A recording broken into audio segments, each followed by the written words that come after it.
Okay, so tayo po ay nasa pag-aaral tungkol sa family tuwing Sunday afternoon. Okay? So ito po yung time natin to deal and to teach about the family. So tayo muli and let's open our Bible in Genesis chapter 1. Okay? So isa-survey lang natin or i-rehearse lang natin kung ano yung napag-usapan natin last week, then dudugtungan po natin. Genesis chapter 1, verse number 27 hanggang 28. Okay? Genesis 1, 27 to 28. Diyan na po tayo. Nag-feedback, no? Okay? Genesis 1, 27 to 28, verse 27, ready? Read. So God created man in His own image. In the image of God created He him. Male and female created He them. And God blessed them, and God said unto them, Be fruitful, and multiply, and replenish the earth, and subdue it, and have dominion over the fish of the sea, and over the fowl of the air, and over every living thing that moveth upon the earth. Tayo po ay magnalangin. Lord, salamat po sa hapon po na ito. Thank you for the opportunity again to preach your word.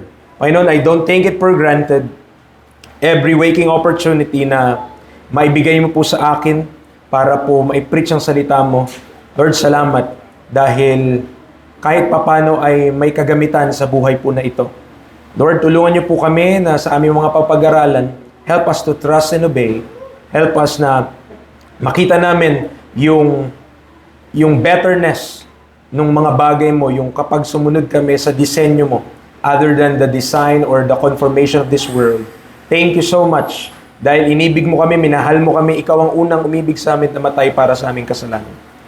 Kaya Panginoon, tulungan niyo kami to glorify you, not only in our lips, but in our lives. In Christ we pray. Amen. And amen. Tayo makakaupo. Let me adjust yung ano lang po, ha?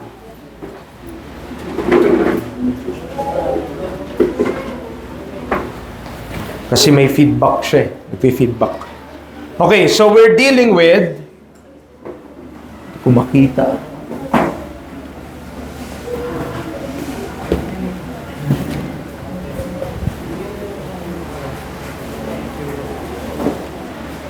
Okay, so we're dealing with the Christian home and family, and we're still on the subject, the biblical purpose of the family unit. So ano yung disenyo, ano yung dahilan ng Diyos kung bakit may pamilya?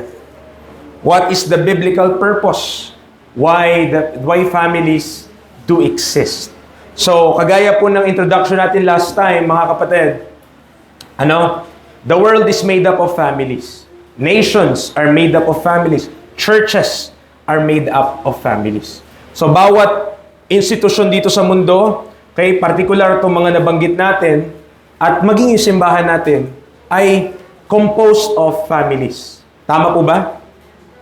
Okay? Meron ba dito na lumitaw na lang sa mundo at walang nanay at walang tatay? So sana wala Okay, wala naman sigurong ganun dito. Bawat isa sa atin, may tatay at may nanay po tayo.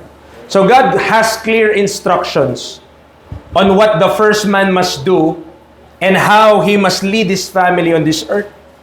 Na yung purpose na yon, like what I've said last time, ay ni-reject, kinalimutan, o dinismiss ng tao. Judges 21:25, I quoted this last week as well. In those days, there was no king in Israel. Every man did that which was right in his own eyes. At mga kapatid, delikado po yun. Delikado na ang gawin mo lang ay kung anong tama sa paningin mo. At wala kang basihan. Okay? Kaya tayo may salita ng Diyos. Kasi kung ating gagawin, nakabase lang sa paningin natin, kung ano lang yung best, sa ating paningin, iba-iba pa naman tayo ng pananaw. Okay? Kaya importante na meron tayong standard of truth. And that is no other than the word of truth. The word of God. Okay? So, isa pa, sa Proverbs 14:12, sabi ng Bible, there's a way which seemeth right unto a man, but the ender of are the ways of death.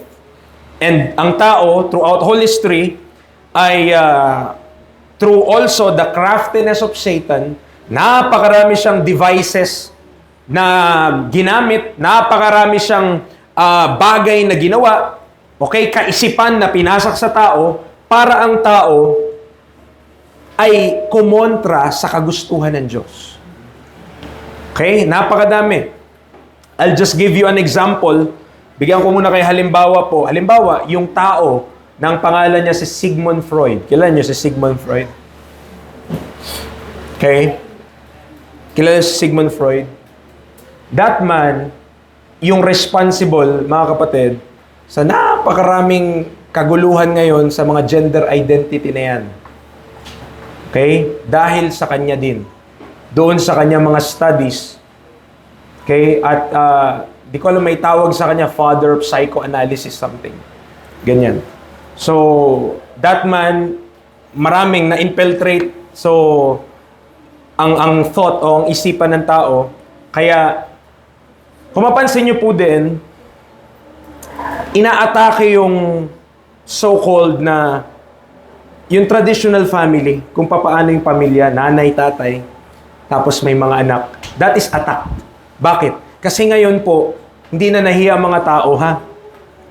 Ang mga lalaki sa lalaki ngayon, nakalagay na sa Facebook profile, married. Babae sa babae, married. Dito na yan sa Pilipinas, ha? Hindi yan sa abroad.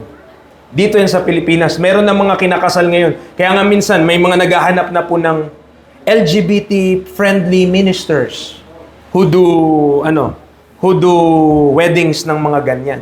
So, mga kapatid, as long as kapag ang inyo pong lingkod ay pumasok na dyan at inalaw na yan, wala na tayo sa Biblia. Okay? Wala na po tayo sa Biblia. So, kahit lagyan mo pa ng Christian, ang kahit na nung LGBTQ church, hindi yan i-approve ng Diyos. Nandiyan po tayo? Okay? Nandiyan po kayo? Okay. So, in this study, titigan natin, ano yung purpose before the fall, even what He's expecting for us who are now in Christ. So, na-discuss ko na po ito last time. Ito yung verse na ating binasa. So, God's original intent was to fill the earth. Diba? Yun yung gusto mangyari ng Panginoon. Mapuno yung sanlibutan ng tao na nilikha ng Diyos sa kanyang sariling wangis. In that this man will have dominion over the earth, being fruitful and multiply. Sabi ko nga po sa inyo, paano gagawin ni Adan to kung mag-isa lang siya? Tama? Paano magiging fruitful si Adan mag-isa, Macnil? Palagay mo, kaya niya mag-isa yan? Diba? Kaya kailangan niya si Eva. Kasi hindi niya mapufulfill yung kagustuhan ng Panginoon. Sabi ng Panginoon, be fruitful and multiply and replenish the earth. So yun yung gusto ng Panginoon. Ngayon, hindi niya magagawa yun kung wala siyang partner. And also, hindi mag-i-spread yung tao, hindi dadami yung tao. Okay. So, therefore man, under God, accomplishing the will of God is the purpose for reproduction.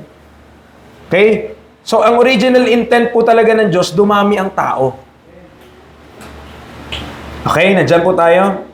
Kasi merong mga pag-aaral, nag-aaral tayo sa secular, nag-aaral tayo sa college, may mga subjects na ang tinuturo, delikado daw pag sobrang dumami yung tao. Delikado daw yun. Kasi nga, takot nila, mauubusan daw ng pagkain, mga ganyan. Mauubusan na ng mga resources. So, anong magiging resulta? Mamamatay din daw. Oh. Pero tandaan natin, kasi nga, yun ay fear ng mga tao na di naniniwala sa Diyos. Kung una pa lang naniniwala ka na ang source ng lahat ng bagay ang Diyos, dumami man ang tao, papadamihin lang ng Diyos yung tutubong halaman. Okay? Nandiyan po tayo?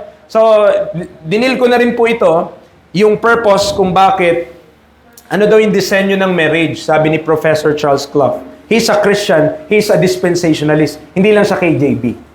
Okay? Pero dispensationalist siya. So, sa kanyang pag-aaral, sabi niya, maleness and femaleness, yung pagiging lalaki at pagiging babae, both derive from God's image. Nanggaling po sa wangis ng Diyos, sa imahe ng Diyos, hindi sa pakiramdam, personal na pakiramdam ng tao. Or ito nga yung kinote kong pangalan kanina, not from sexual orientation according to Freud.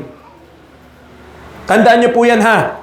Ang Diyos ang nag-determine na ang ipapanganak sa mundong ito, dalawa lang. Either lalaki siya o babae siya. Amen ba mga young people? May confusion ba kayo sa identity nyo? Ha? Meron ba sa inyo ngayon nag-iisip-isip, ano ba ako? Sino ba ako? Okay? Wala dapat tayong question dyan. Simula pa lang po mga parents, pinanganak sila. Okay? Huwag nyo po kung lalaki sila, huwag nyo pong ituring na babae. Kung babae sila, huwag nyo ituring na lalaki. Amen. Napakahalaga po nun. Okay? So, ang Diyos ang nag-decide na ang lalaki, ang babae, at siyang lumikha ng parehas na yon. At tandaan nyo ito, baka sabihin ng mga ladies kasi nalulugi sila, nanggaling din ang babae sa imahe ng Diyos. Preacher, paano? Okay? Ang Diyos ang lumikha eh. He created man after His own image. Ganon din naman eh. Ang babae. Okay? So, mga kapatid, so may qualities din ang kababaihan nakuha niya sa Diyos. Pati ang lalaki nakuha niya rin sa Diyos. Kaya, both male and female, they complete each other. Bakit? Kasi, merong mga kulang talaga sa lalaki, may mga kulang din sa babae. Ayaw umamin ng mga babae na may kulang din sa kanila. Yung mga lalaki talaga, maraming kulang. Okay? At ang magkumpleto doon, di ba? Yung wife. Diyan po tayo? Okay. So, una yon, maleness and femaleness nanggaling po sa Diyos. Hindi yan nanggaling sa kung anong inassign ng magulang pagkapanganak. Ay, feeling ko hindi talaga siya lalaki, baka magbago pa to. Ilagay ko na lang dito, ano siya? Batman. O kaya, no? So, pangalawa daw, purpose of this divine institution is to build culture through creating a family and preparing children. Look at that, ha? Look at that. Preparing children to expand man's dominion over nature. Not limited by Malthusian fear. So ito yung sinasabi ko rin po, yung Malthusian fear na yan, tumutuko yan sa pagdami ng tao. Na pag sobrang dumami, hindi na daw masusustain. Kapatid, may Diyos. May Diyos. And by the way, hindi naman permanente itong mundo na to eh. Darating din naman si Kristo eh. So, kung magkaubusan man ng pagkain, magkaubusan. By the way, sa tribulation pala. Sa tribulation po, sa mga may iwan, ito po ang pakiusap ko ha. Sa mga may iwan po sa tribulation period, wag lang po kayo magpatatak. Wag lang kayo magpatatak ng 666. Wag yun lang take yung mark of the beast. Magugutom talaga kayo, pero mas okay na yun. Mas okay na magtiis hanggang wakas kesa mapunta ng lake of fire. So, sa mga nagbabalak dyan, gagawa tayo ng list. What to do when you are, when you're not part of the rapture. So, gawa tayo ng ganyan. At least, meron tayong warning sa kanila, no? So, sa mga gusto lang naman maiwan yon. Kasi may mga churches na niwala, dadaan daw sila sa tribulation. Sila na lang. Ayun lang yung sabi natin, kayo na lang po. Alright, so, yan yung number 2. Number 3, sabi niya, purpose of this divine institution is to reveal within mortal history the relationship between Christ and His church. Not just an earthly purpose, but a heavenly one. Nakita na natin yan sa Ephesians 5:18, na pinapakita pala ng marriage nito, but I speak concerning Christ and the church. So yung atin po palang marriages, yung atin pong mga marriages, it also is a testimony kung sino si Kristo at sino ang church. So, kung ang lalaki, ang pinipicture niya si Kristo, at kung ang babae, ang pinipicture niya ang church, sino ang mas may responsibilidad sa dalawa? Diba mas mabigat yung responsibilidad ng lalaki? Bakit? Ang pinipicture si Kristo, si Kristo walang pagkakamali yun eh. Ang babae, pinipicture niya ang church, tinubos ni Kristo, di ba? So understandable. Pero mas malaki yung responsibility ng mga kalalakihan dahil sila yung representative ni Kristo. Sila yung dapat mag-sacrifice. Sila yung dapat magmahal. Okay? Pang-apat, experience an unhindered, open interdependency, a team of dominion with a division of labor, not competitive. Buksan nga natin yan, Genesis 2. Genesis chapter 2, verse 20 to 25.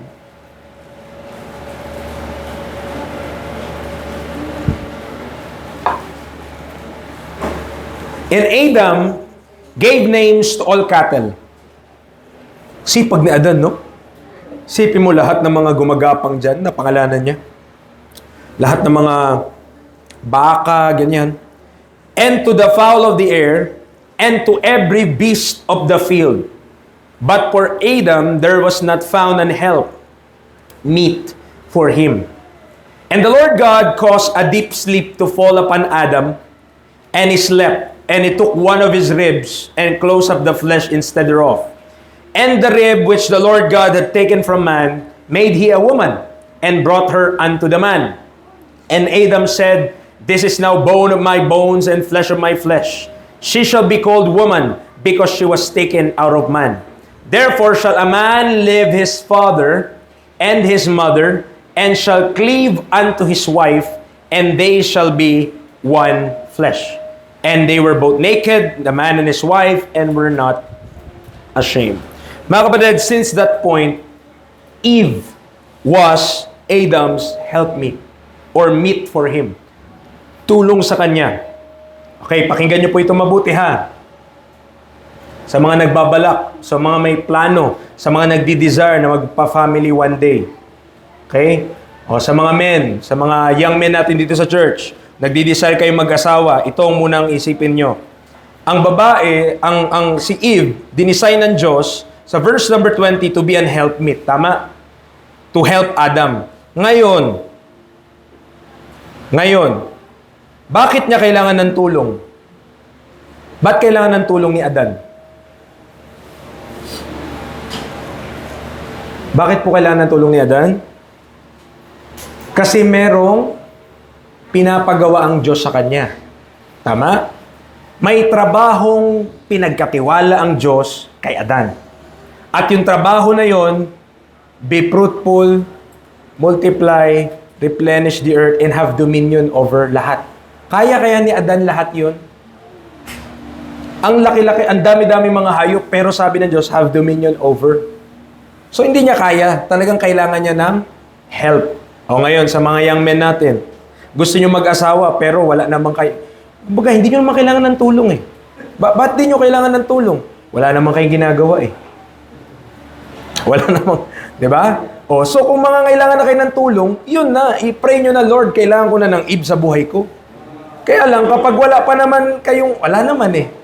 Tatamad-tamad tayo. Ba't nyo kakailanganin ng Eve? Tutulungan lang kayo maging tamad lalo.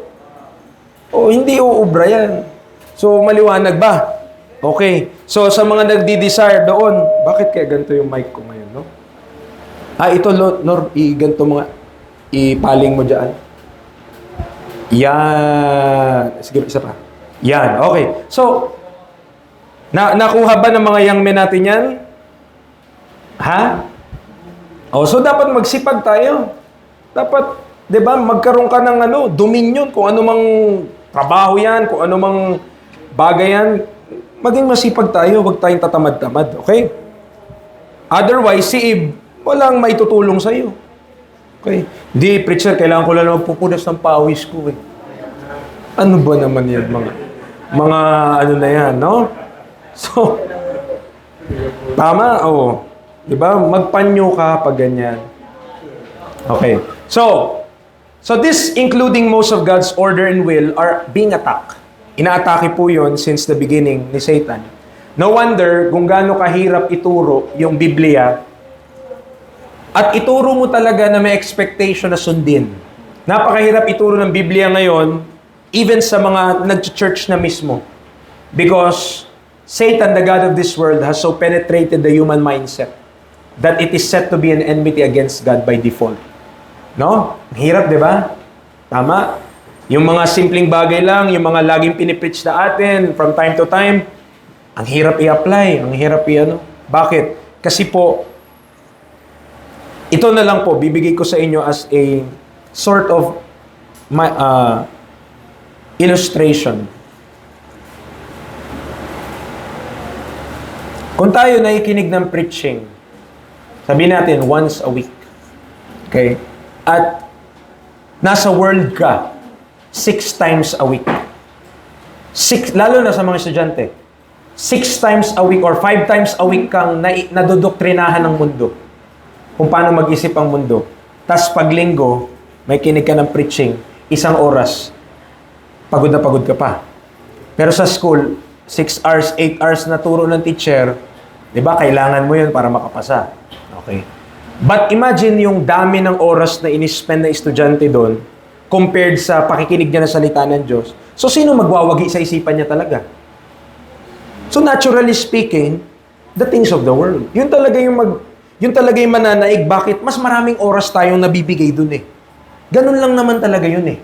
Okay? So, the more time na nadededicate ka sa isang bagay, the more ka na mas nagiging malapit po doon. So, the thinking of the world, since daycare, since grade 1 yung isang estudyante, bata, natatanggap niya na yun. Indoktrinahan na siya noon. Simula bata pa siya. High school, umabot ng college, lahat yun nasa mindset niya. Tapos tuturuan mo ng Bible, kung ano kasulat sa Bible, talagang mangyari magre-react talaga eh. Bakit? Kasi iyon yung nakasanayan natin. Tama po? But what is the command of the Bible? Be not conformed to this world, but be transformed by the renewing of the mind, that ye may prove what is that good and acceptable and perfect will of God. So preacher, ano sinasabi mo? Wag na kami mag-aral at makinig na lang kami ng preaching? Hindi naman yun ang sinasabi ko. But lahat ng opportunity na meron ka na makapag-partake ng salita ng Diyos, i-take mo yun. Kasi iyon ay sandata mo para hindi ka malubog ng sanlibutan. Amen. May Wednesday tayo, may Sabado tayo, may Linggo tayo. As much as possible, be here. Amen. As much as possible, nandito po tayo. Okay? Nakikiusap po ako. Why? Kasi kailangan mong labanan yung naturo sa'yo ng world ng mahabang panahon. Na kapag hindi natin yung nalabanan, yun din ang kakasanayan mo, yun din yung gagawin mo, hindi nakakapagtaka, ganun yung action mo, ganun yung mga desisyon natin.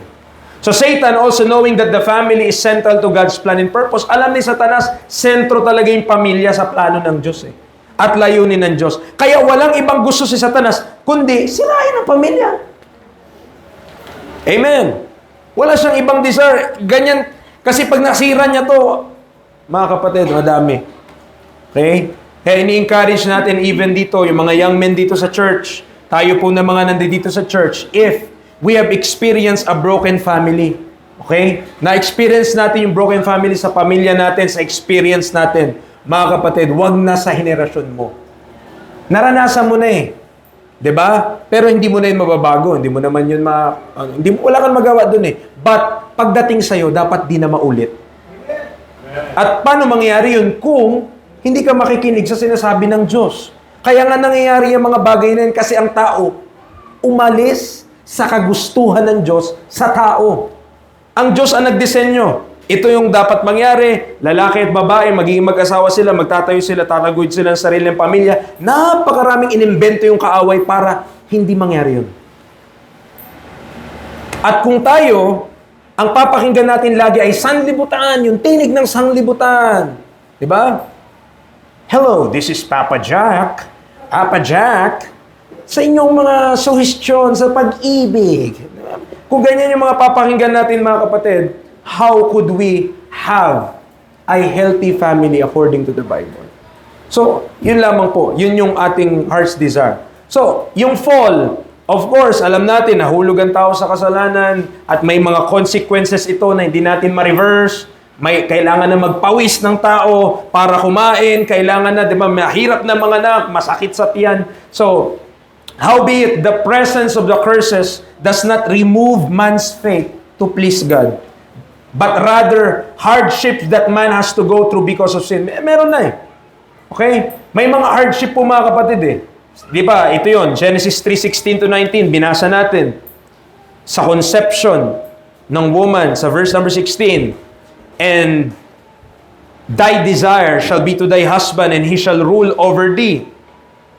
And unto Adam he said, verse 17, because thou hast hearkened unto the voice of thy wife, and hast eaten of the tree of which I commanded thee, saying, thou shalt not eat of it. In sorrow thou shalt eat of it all the days of thy life. Verse 18, thorns also and thistles shall it bring forth to thee, and thou shalt eat the herb of the field. Mga kapatid, verse number 17, maliwanag.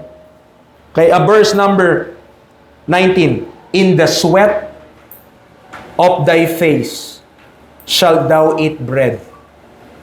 Diba? Yun yung curse, diba? Ang curse, kailangan na magtrabaho ng lalaki at magpapawisan siya. Kaya anong ginagawa ng mga trabaho natin ngayon?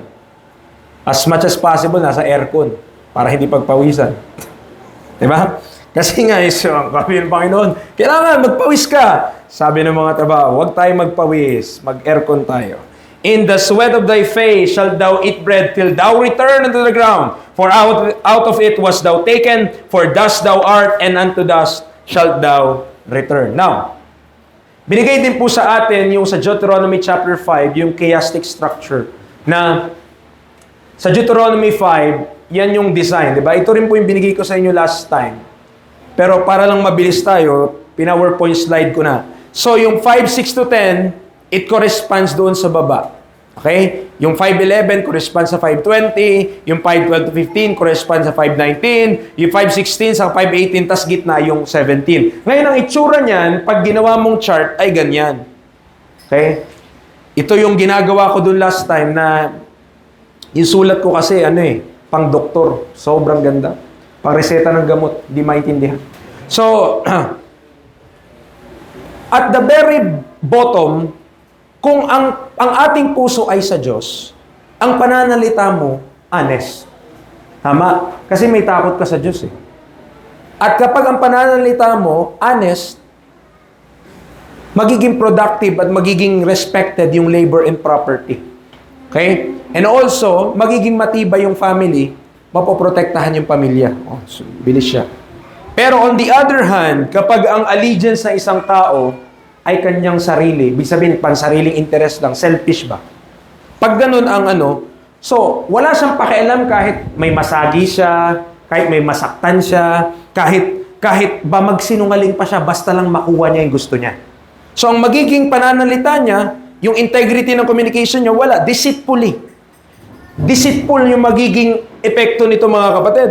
So, kahit mandaya ka na, kahit okay lang. Bakit? Gusto ko lang naman yung sarili ko eh. O dahil ganun, wala rin siyang pakialam sa property, sa ari-arian ng iba. Wala rin siyang pakialam. Ano lang yan dito? Diba? Kaya mga kapatid, ingatan natin yung mga gamit din natin. No? Bakit? Pinaghirapan yun eh. Ang pinambili doon, labor. Ang pinambili doon, oras na ginugol sa pagtatrabaho. So, pag nakakita ka ng isang bata, isang young man, na walang pakialam sa gamit, diba? Ibig sabihin, hindi niya naiintindihan yung value ng bagay na yun. Tama? Walang pakialam. Kasi nga, binigay lang sa kanya eh. Pero kung pinagpaguran niya, naku, doble ingat. Lalo na po, mga kapatid, limbawa, nang hiram tayo na isang bagay, naku, dobleng ingat yun. Lalo na pag di sa'yo. Okay? Dahil ganito yung mindset niya, sa society, ano mangyari? Dysfunctional yung family. Bakit? Kaya sinungaling ka eh. Kung ano-anong mga sinasabi mo, hindi ka honest. So, ang buhay na-jeopardize din. Yun yung nagiging end result. Mga kapatid, kung at the very bottom, hindi ang Diyos, hindi sa Diyos yung allegiance ng puso. Okay? So, therefore, at the very base of a strong and functioning family is a godly, principled individual who seeks to please God and not self.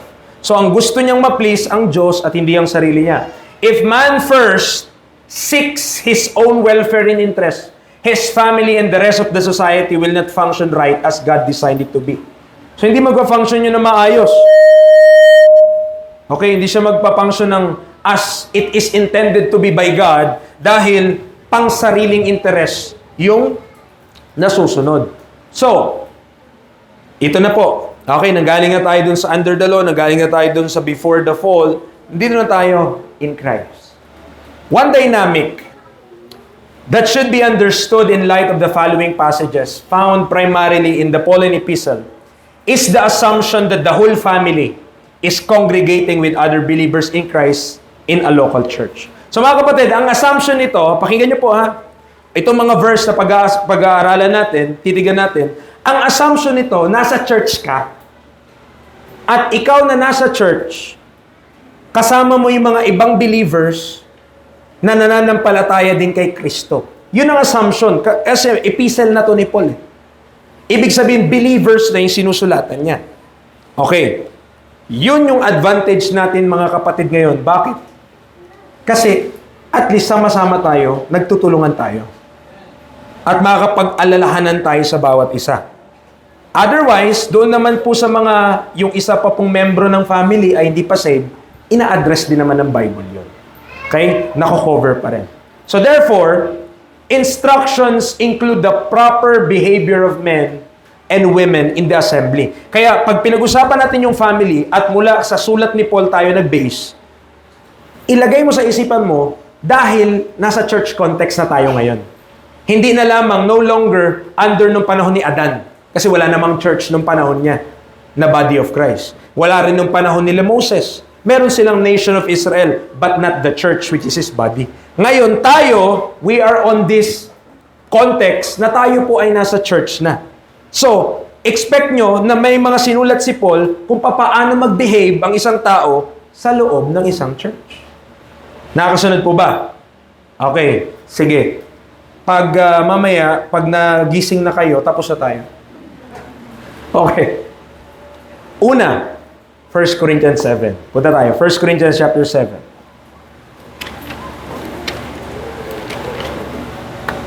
Ito, statement of fact. Okay? Young people, please learn these truths. Napakahalaga nito.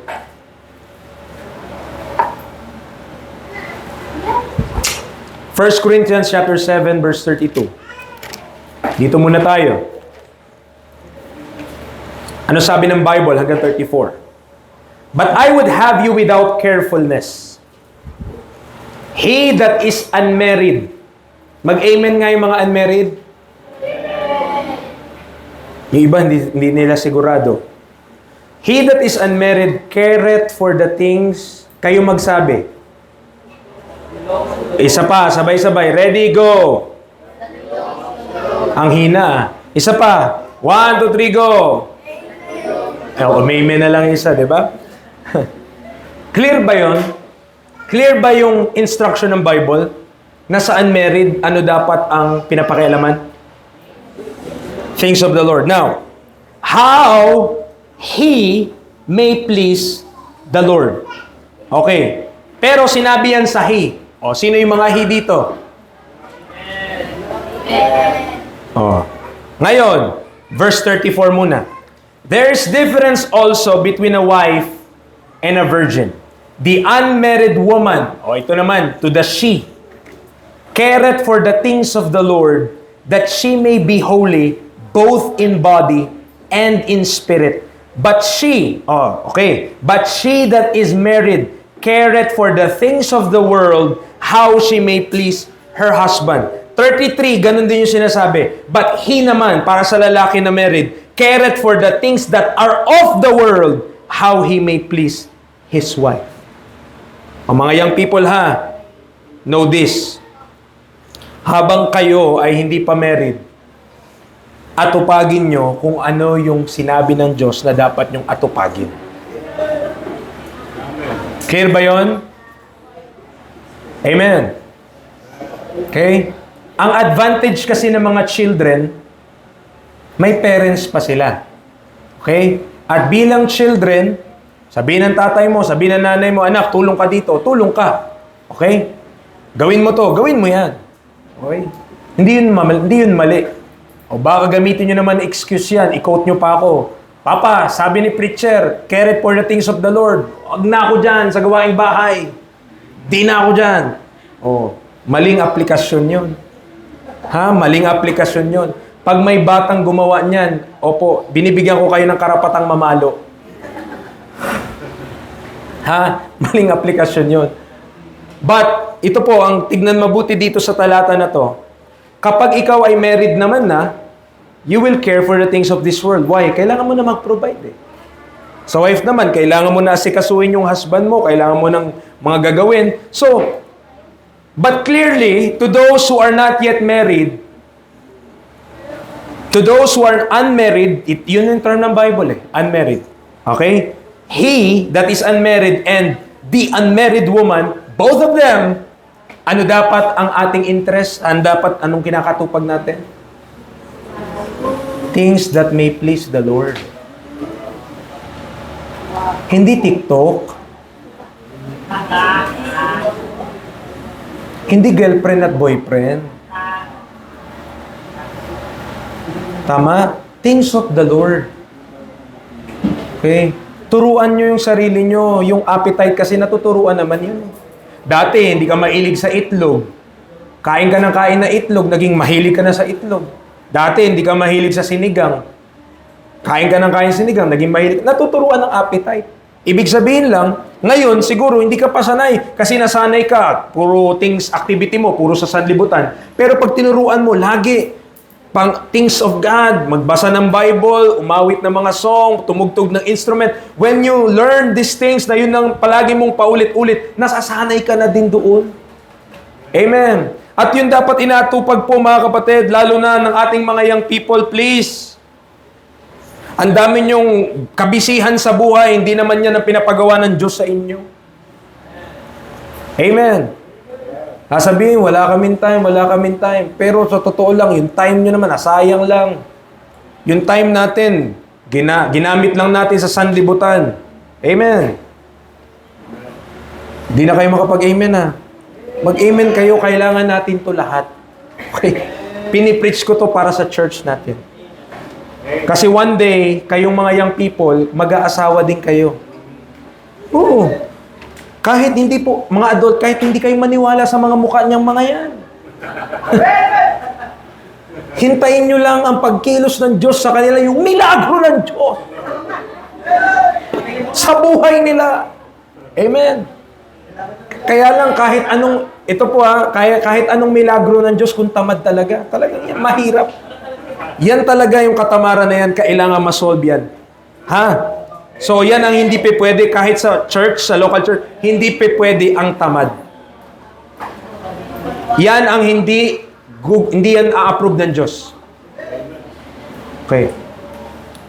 Bakit? Ang Diyos nga, 6 na araw nagpahinga lang no ikapito.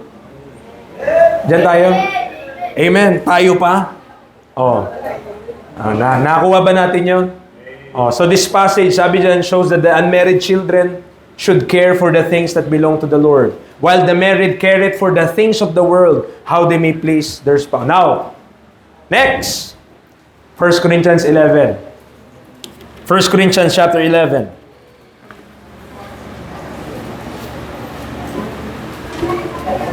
First Corinthians 11. Verses 3 to 16. Okay? Verses 3 to 16. Now, dito makikita natin yung ordinance ng headship, mga kapatid. The ordinance of headship is laid out in the verses na makikita natin dito. Are you still there? Parang ano na kayo nanggaling na sa ilalim ng lupa. Verse 3, but I would have you know that the head of every man is Christ. Amen? Okay. Amen. Truth yun. And the head of the woman is the man. Amen? Parang hindi na nag-amen yung mga ladies doon. And the head of Christ is God. Now, that is very clear. Okay? Klaro po kung ano yung nakalagay sa Biblia. Ang headship po ay disenyo ng Diyos, hindi kathang-isip ng tao. Okay? Hindi po ibig sabihin ng headship, mas matalino ang lalaki. Sabihin, amen, preacher. Tama yan. Tama yan, preacher. Hindi ibig sabihin ng headship, mas matalino ang lalaki, mas magaling ang lalaki, mas angat ang lalaki sa intellectual. Hindi yun ang ibig sabihin ng headship. Tandaan niyo po, maraming pagkakataon na minsan talaga, madalas pa nga, mas matalino ang babae sa lalaki. Hindi, ayaw nila mag-amen doon. So, nag-iingat din sila Okay? Pero, hindi po pinag-uusapan sa headship kung sino mas matalino. Ang headship po ay tumutukoy sa responsibilidad na inatang ng Diyos sa mag-asawa kung sino ang head. Sino ang responsible doon sa dalawa. Ito po pinag-uusapan din po namin ito ng mga men. Hindi ibig sabihin na head ka, alam mo lahat. Okay? Hindi ibig sabihin na head ka, lahat ng desisyon mo tama. May tama kapag ganun. Okay? Hindi ibig sabihin na tayo ay head, we are the head of the family, that we are always right. Hindi yun ibig sabihin nun. But you are the one in charge. Ibig sabihin, pag nagka-problema dyan, ikaw may kasalanan. So, ano dapat mong gawin? May matalino kang asawa. Okay? Amen. Matalino yung asawa ko. So, kung may matalino kang asawa at magaling, lagi ang galing talaga niyang mag-suggest. Ang galing ng lahat ng mga sinasabi niya, tama naman eh. Yung mga sinasabi niya. Oh, sabihin niya yun sa'yo, then sabihin mo, ganda niya idea mo, gawin natin yan. Ikaw pa rin ang head. Diba? Pero hindi ibig sabihin, ikaw mas matalino. May time na mas matalino talaga sila. Bakit? Pinagkaitan ba sila ng Diyos ng utak? Diba? Minsan naisip kasi natin, ako ang head, ako lang ang dapat masunod. Diba? Mga ganun, diba? Ako ang head, ako ang magaling, ako ang matalino. Ay, problema natin yan. Mga kapatid, ang pagiging head, you are in charge. And as the head that is in charge, kailangan kunin mo lahat ng input na meron ang iyong asawa dahil para yun sa ikabubuti ng pamilya nyo. Pamilya natin. Pag dinisregard mo yung suggestion niya, sabi niya ganito, nagsabi ka, may bibilin kayo, may bibilin, no? At yung bibilin na to, napag-usapan nyo na bibilin nyo. Tapos, bigla mong binili. Ikaw na lalaki, binili mo agad. Nang hindi mo siya tinatanong. Binili mo agad, ha? Napag-usapan nyo naman na bibili kayo nun. Pero, ikaw, binili mo na nang hindi mo siya kinukonsulta. Paano pag ganito? Pagdating mo ng bahay, dala mo na, nabili mo na eh. Sabi niya sa'yo, bakit mo binili yan? Sabi mo, napag-usapan naman na nating bilhin to. Ang sabi niya, nag-canvas ka ba? Binili ko lang. Sabi niya, magkano bili mo? 800. Sabi niya, nag-canvas ako, 300 lang yan. Ganun ba? So, mas mahal to. Oo, mas mahal yan. Mas mahal yan. Okay? So, nag-away na po. Okay, problema na po. Bakit? Kasi hindi kinonsulta ng asawa niya. Though, mga kapatid, tandaan niyo po, ang pagiging head, it's not a matter of who is smarter. Ulitin ko po ha, hindi yan nga, ang pagiging head, hindi yan ikaw mas matalino, ikaw mas magaling, no. But you're the one in charge. So bilang in charge, bilang tayo po in charge, mga head, mga tatay, mga asawang lalaki, bilang heads po, okay, huwag natin i-disregard yung input ng ating mga asawa. Okay? Kasi ginawa ka lang head, hindi sila ginawang pipi. Amen ba doon? Amen? Tama po ba yun? Okay?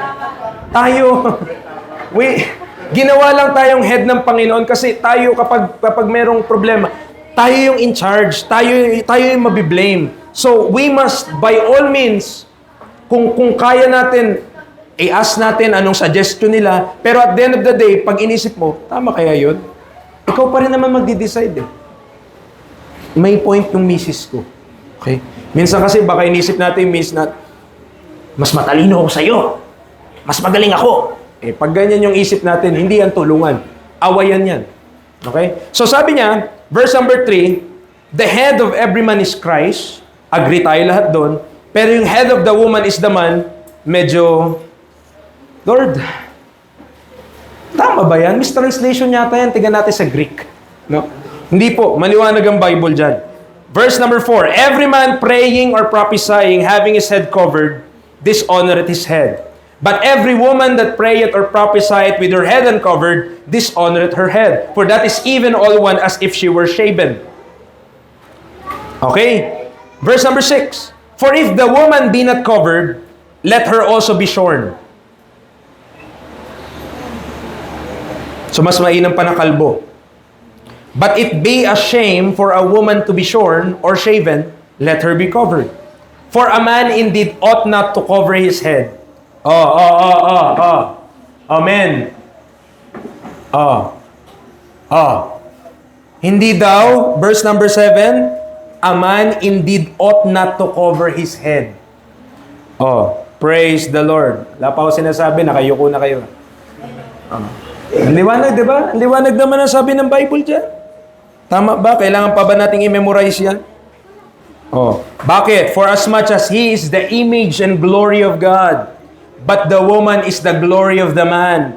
Basahin pa natin. For the man is not of the woman, but the woman of the man. Neither was the man created for the woman, but the woman for the man. For this cause ought the woman to have power on her head, because of the angels. Nevertheless, neither is the man without the woman, neither the woman without the man in the Lord. O, tignan niyo po yung verse number 11. Mga husbands, mga wives, huwag tayo magmalaki din. Huwag natin isipin na hindi mahalaga yung spouse natin, hindi mahalaga yung husband ko, hindi mahalaga yung wife ko. Bakit? Verse number 11 eh. Walang lalaki kung walang babae kung walang lalaki. Tama. Verse 13, judge in yourselves. Is it comely that a woman pray unto God uncovered? That not even nature itself teach you that if a man have long hair, it is a shame unto him. Ha? Maliwanag ba yun? Bible yun ha? But if a woman have long hair, oh ladies, if a woman have long hair, it is a glory to her. For her hair is given her for a covering. Pero hindi tayo gagaya dun sa yung mga holiness. Alam niyo, may denomination na Pentecostal na holiness po. Hindi ko alam kung nakaano na kayo ng ganun, nakamit na kayo ng ganun. Ang buhok po nila hanggang sako. Hindi po yung exaggeration ha. Hanggang dito po yung sako. Pag nag-grocery sila, yung pinakamahal dun yung shampoo. So, ang point lang mga kapatid, glory nyo po yun. Yung hair na yan, na long hair, it's a glory to you. Pero sa mga lalaki, pag long hair, shame yun. Shame yun. Okay, now, may nilagay po ako dito, no? Sabi dyan, the ordinance of headship and coverture is carefully laid out. In verse 11, it is explicitly declared that neither is the man without the woman and vice versa. So mahalaga both. Walang mas importante, parehas importante. Kailangan mo lang malaman anong role mo. Okay? Anong role natin? While some might find fault in our doctrine, maaring iiba, kutsain ito, sabihin, hindi na applicable ngayon. Only through God's laid out design for the roles of men and women can women be protected. Tandaan niyo po yan. Ang tunay na pagprotekta, pag-iingat sa mga kababaihan ay through this doctrine. Kapag dinisregard mo yung doktrina na to, ang mga kababaihan napapabayaan. Honored and cherished. In Islam, Muslim, in Islam, women are eventually inferior to men. Alam mo bakit? Kasi may doktrina sila na pag namatay sila sa jihad, yung mga kalalakihan na namatay sa jihad or holy war, yung tinatawag nila na holy war, pag pumunta daw sila ng langit, merong mga berheng sasalubong sa kanila. Ang dami pa nga nun eh. So paano yung mga kababaihan nila preacher? Isa lang sila dun sa mga berhe na yun. Okay? While in Christ, tandaan niyo po ito yung doctrine natin, there's neither male nor female. Ano lang tinuturo doon? Na kahit lalaki ka, kahit babae ka, wala yun. Ang importante na kay Kristo ka. Okay? Now, the doctrine of headship sa atin ngayon, dahil nasa earth pa tayo, kailangan pa talaga na merong head. Kailangan talaga may mangunguna, may magiging ulo. Hindi pwede na sa tahanan, dalawa ang ulo. Monster yun. Tama? Ang hirap po kahit saan naman eh. Limbawa sa negosyo, pag nagnegosyo ka, may partner ka, tas 50-50 kayo, pati sa decision making, 50-50 kayo, ang hirap niyan. Paano pag magkaiba kayo ng direksyon? Ang gusto niyang bilhin ng bubong, kulay pula. Ang gusto mong bilhin ng bubong, kulay blue. Huwag na tayong mag-away, violet na lang. Diba? Kailangan po, laging may in charge. Bakit? Para yung in charge na yon, in case ng disagreement, magtatayo pa rin yung desisyon. Amen? Nandiyan po tayo. So, showing that even women are equal. Tandaan niyo po yan mga kababaihan. The Bible is not teaching that you're inferior to men. Hindi tinuturo ng Biblia na mas mababa kayo sa lalaki. No. Ganito yan. Kung papaanong ang Diyos ay head, the Father, and the Lord Jesus Christ ay subject siya, head niya rin ang Diyos. Pero Diyos din naman siya. Bakit ganun? Mas mataas yung Father sa diagram na to kaysa kay Kristo. Parehas lang naman silang Diyos. Okay? Sa pagiging Diyos nila, pantay sila. Sa pagiging tao natin, pantay ang lalaki at babae. Saan sila nagkaiba? Role. Nakuha niyo po yun? Sa pagiging tao, pantay lang po. Hindi mas mahalaga ang buhay ng lalaki sa babae, hindi mas mahalaga ang buhay ng babae sa lalaki. Pantay. Kahit kay Kristo, pantay. But when it comes to roles, hindi pwede na yung lalaki yung mga anak. Tama ba? Tama po ba? Na yun yung ginagawa ngayon na pinag-aaralan na yan. Paano na ang mga lalaki magiging mga anak? Siguro cesarian lang yung kaya doon, no? But ang point natin, mga kapatid, the doctrine of headship, intindihin niyo po ito, ha? The doctrine of headship is not hindi siya discriminatory sa mga kababaihan. Bakit? Tinutulungan pa ng doktrina na ito na protektahan ng mga kababaihan. Preacher, bakit hindi ganun yung experience namin? Bakit parang ganito? Okay, ganito po yan. Kasi sa lahat ng bagay, di ba may transition period? Sa lahat ng bagay din, hindi mo pa alam lahat sa umpisa. So meron ding talagang time, natutunan tong doktrina na to. Nung natutunan doktrina na to, ang tatay bigla ngayon, ako na lahat masusunod.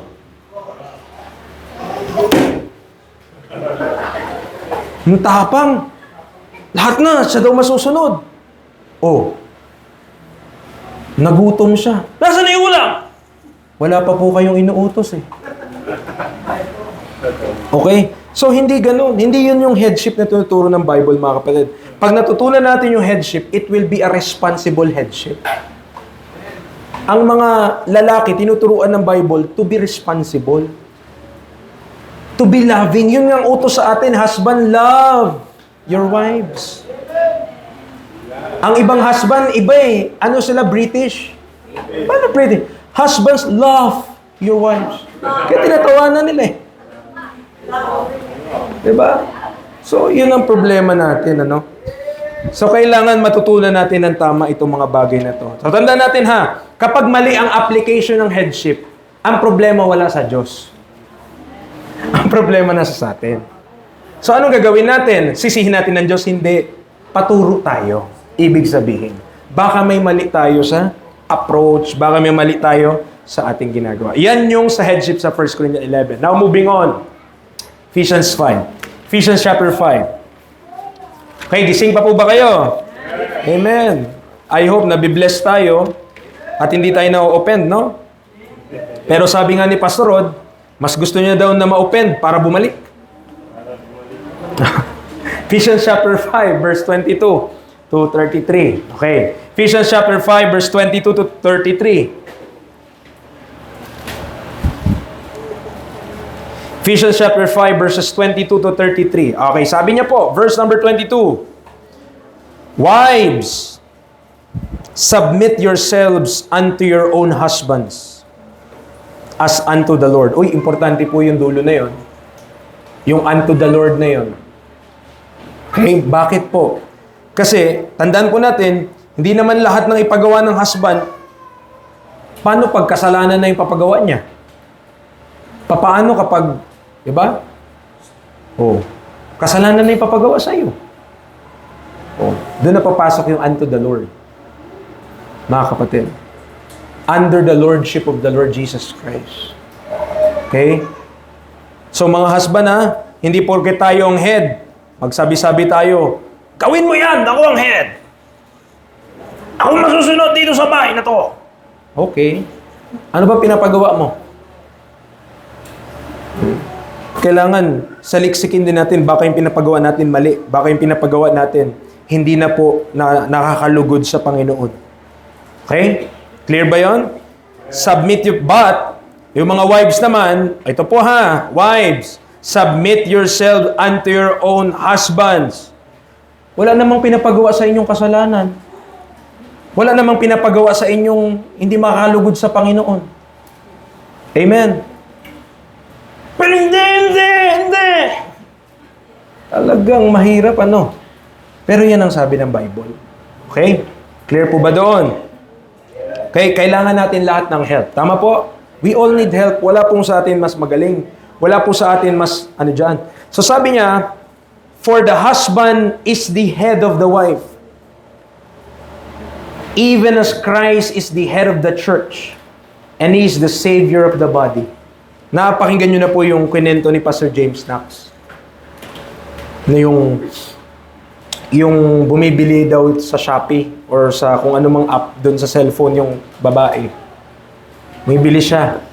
So, nag-add to cart na siya. Ang dami niya in-add to cart. Pero hindi niya po talaga mabili-bili. Yung nasa dulo na, hindi niya na mabili-bili. Alam niyo po kung bakit? Ang nakalagay kasi sa dulo, submit. Hirap eh. Hindi niya mapindot. Para siyang na-stack up. So, mga kapatid, wag nawa na yung mga ganyang bagay, wag nawa na kung dati nandyan na tayo, wag na nating ipagpatuloy. Ibig sabihin, matuto rin po tayo. Turuan tayo ng Panginoon. Verse number 24. Therefore, as the church is subject unto Christ, so let the wives be to their own husbands in everything. In everything. Ito na yung mahirap dito na part. No? Yung sa lahat ng bagay, magiging subject yung wife sa kanyang husband. Tama? Ang hirap nito mga kapatid. Sa totoo lang. Okay? Pero ito ba ay inutos ng Panginoon dahil imposible? O pwede, pero kailangan mo lang magpasakop at sumunod dito ng may pagpapakumbaba? Ano kaya ang sa dalawang mas totoo? Kasi hindi yan papagawa sa atin kung imposible yan. Amen. Hindi yan nakalagay sa Bible kung it is impossible to be observed. Kaya nga yan nakalagay dyan kasi ibig sabihin, pinapagawa sa atin talaga yan. But ang sabi ng Bible, let the wives be to their own husbands in everything. Diba? Minsan yung mga wives, in everything naman except. May mga exception yun. 1, 2, 3, 4. Okay na, lahat susundin ko. Basta 1, 2, 3, 4. Dapat lahat daw po subject to their own husband. Ngayon, mga ladies, mga wives, baka naman papayagan din naman kayo, magpaalam lang. Hindi po ba? Hindi ako papayagan. Hindi talaga. Kilala ko yun. Hindi ako papayagan nun. Okay? Lahat naman merong pleading at beseeching eh. Tama? Sa biyaya ng Panginoon, ang mga husband natututo din po. Kaya nga sinabi ko po sa inyo, ang context nito nasa church. Kasi mas mahirap lalo to sundin kung wala sa church. Kung nasa church na at least nakakapakinig ng preaching, natututo. So unti-unti, nahihilot ng Diyos. Amen? Unti-unti, natututunan natin. Hindi naman biglaan eh. Oh, verse 25. Oh, husbands, di kayo ligtas. Di tayo ligtas. Love your wives. Hindi lang yan sa salita. Even as Christ also loved the church and gave Himself for it. Ganun daw po yung pag-ibig na gusto ni Kristo na maipakita ng husband sa kanyang wife. Kung paano inibig ni Kristo. Paano pa inibig na Kristo ang church?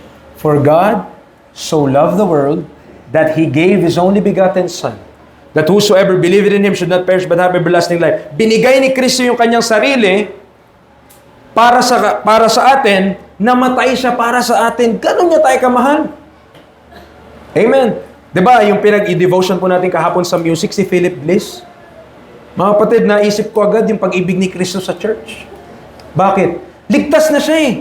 Mula sa 75 feet na bridge na nag-collapse, yung tren, bumagsak yun, papunta doon sa matigas na river, dahil frozen yun.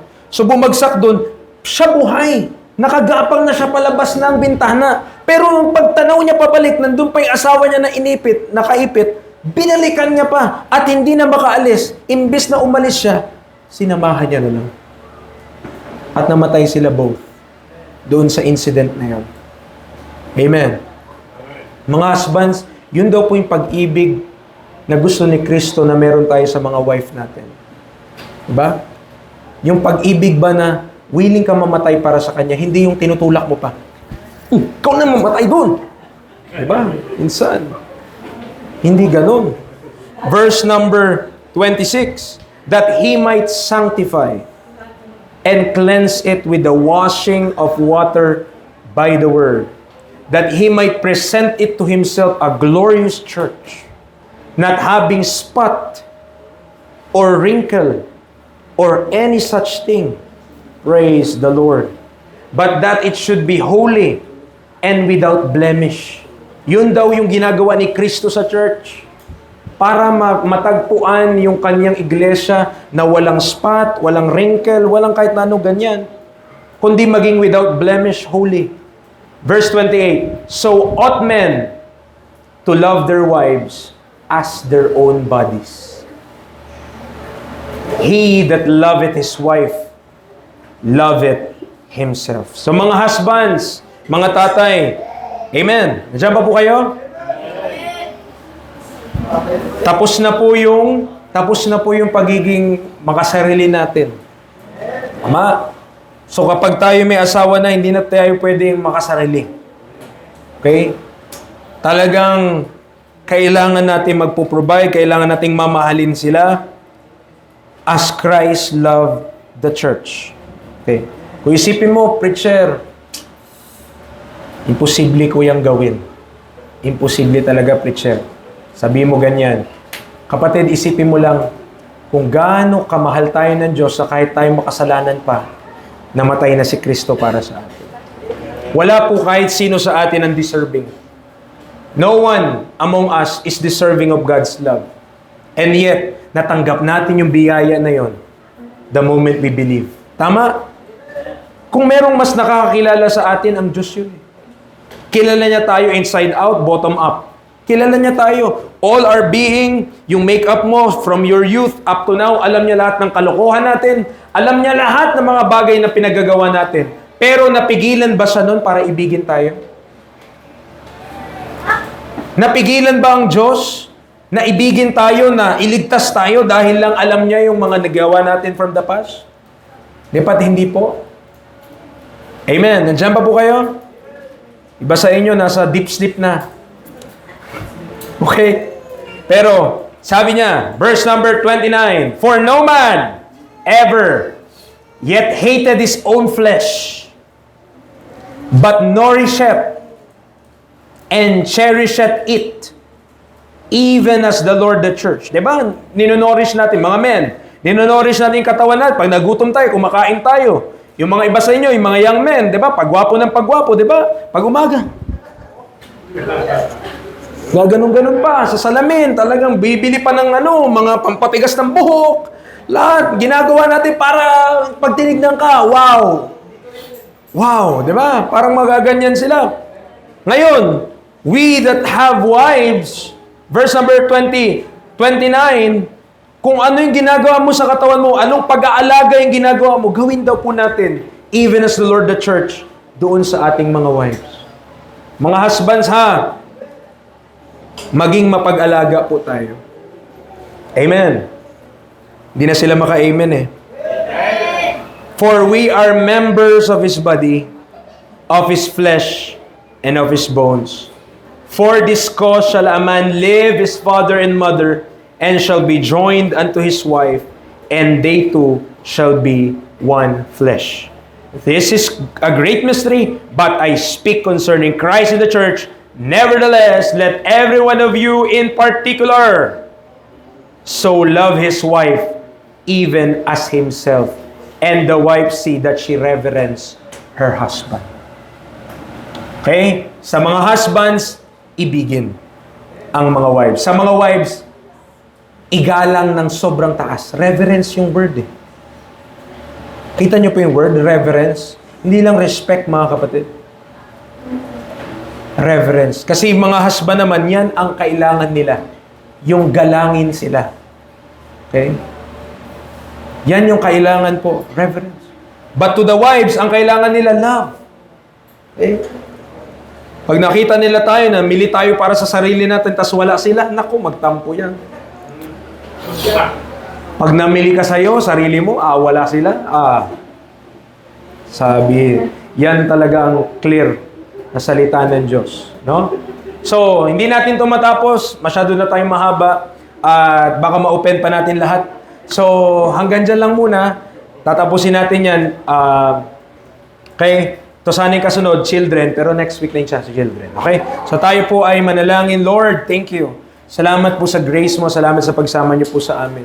Panginoon, lahat po kami work in progress. Lahat po kami, there are things in our lives that needs to be corrected and changed. Dahil po sa long time na nasa salibutan, ang natutunan namin ay things of this world. But help us, Lord, to have a biblical mindset na matutunan namin ano ba talaga nakalagay sa salita mo, Panginoon, na gusto namin, ma-please ka po namin ng tama at hindi po based lang sa aming paningin. Salamat, Panginoon, dahil may salita mo. Tulungan niyo po kami, turuan niyo po kami patuloy. Matutunan namin ano yung mga roles namin, responsibilidad namin. And Father, have grace. Mas higit, Panginoon, especially to the fathers and to the husbands. Lord, they are responsible. Sila po ang in charge sa family. Tulungan niyo po sila na maging leader, yung leadership nila sa kanilang mga tahanan, sa aming mga tahanan, ay sadya naman, Panginoon, na makakabigay luwalhati po sa inyo. Salamat sa hapon po na ito. May you be glorified in this preaching. In Christ's name we pray. Amen and amen.